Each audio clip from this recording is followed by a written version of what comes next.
Secrets Unveiled. 5 things you didn't know about The Godfather. Hey guys, today we're going to talk about Secrets Unveiled, 5 things you didn't know about The Godfather. Let's get right into it. Number 1. Robert De Niro wanted in from the start. Coppola asked De Niro to audition for Sonny, Vito's hot-headed son, after considering him for the role of Michael. Coppola described De Niro as spectacular, but he played Sonny as killer. The part eventually went to James Caan because it was too intense. That was a reasonable compromise. If Coppola chose Caan, Paramount agreed to let Pacino play Michael. In the end, everyone won because Caan delivered as Sonny. No pun intended.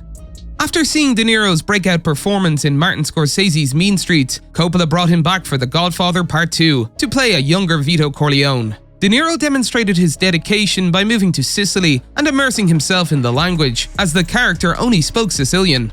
De Niro's research clearly paid off, as he won an Academy Award for Best Supporting Actor, making him the only performer to win an Oscar for playing the same character as Brando. Number 2. Coppola refused to make a sequel. Coppola wasn't sure he wanted to get involved in the same old drama that surrounded the first Godfather film. He was also concerned that if the sequel failed, it would tarnish the legacy of his first masterpiece. And perhaps most importantly, Coppola was not interested in making another massive film. He preferred to devote his time to more personal endeavors, but Paramount wouldn't take no for an answer and made him an offer he couldn't refuse. Initially, they asked Coppola to produce the film. They'd even let him choose the director. Coppola agreed and proposed Martin Scorsese, but studio executives said he was a horrible choice. Finally, Paramount pulled out the big guns and offered Coppola $1 million. Coppola would finally be able to focus on his own films with that kind of money. In addition to the salary, Coppola persuaded the studio to fund his upcoming thriller, The Conversation, and convinced them to let him work on other projects, such as writing the screenplay for 1974's The Great Gatsby. It was simply too good to pass up. They drew Coppola back in just as he thought he was free. Number 3. Financial difficulties have harmed the cast. Castellano played Peter Clemenza, a rotund capo who teaches Michael how to make meatballs in the original. Believe it or not, Castellano was the highest paid actor in the first film in terms of straight pay, and when it came time to make the sequel, he demanded a bigger payday. In addition, he wanted to hire his own writer to write his own lines. As one might expect, Coppola was not pleased, and Clemenza died between parts 1 and 2. Coppola needed a new character to replace Clemenza, so he created Frankie Pentangeli, a gangster who plays a pivotal role in the sequel.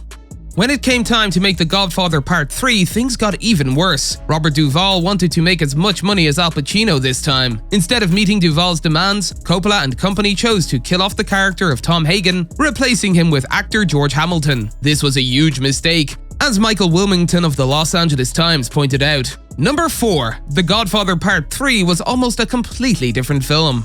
Coppola was asked to direct the third film in order to get more of that sweet Godfather money. Coppola understandably declined, stating that the story was complete. Executives at the studio then began looking for a replacement while also sorting screenplays. For Part 3, approximately 18 scripts were written, each with some pretty wild plot twists. Connie Corleone poisons Michael to death in one version, Michael shoots himself in the head in another script had the Mafia collaborating with the CIA to assassinate a drug lord, while another had Michael being blown to bits in a fiery explosion. Surprisingly, Sylvester Stallone was eventually offered the directing job by Paramount. They also desired that the Rocky star write and act in the film, possibly alongside John Travolta. Even Eddie Murphy was mentioned at one point, but when Coppola decided to direct the film, all of these crazy ideas vanished. Once again, the man needed money for his bankrupt film studio, so he began work on his final Godfather film, hoping to put an end to the Corleone saga for good.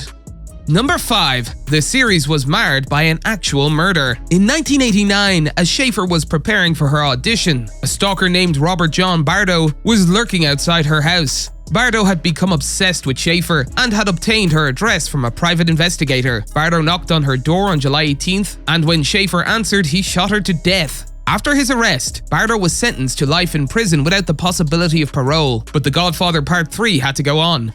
Coppola then cast Winona Ryder in the role of Mary Corleone, but as fate would have it, Ryder had just finished 3 films in a row, and she became ill with a respiratory infection and a 104-degree fever. In a strange way, this was fitting, as Sofia Coppola had already appeared in the first 2 Godfather films. She appeared as Michael's infant nephew in the first film and as an immigrant in Part 2. Sofia Coppola became one of the few actors to appear in all 3 Godfather films with her performance in Part 3. It's just a shame she can't act. That's all for today, and we'll be sure to catch you all in the next one.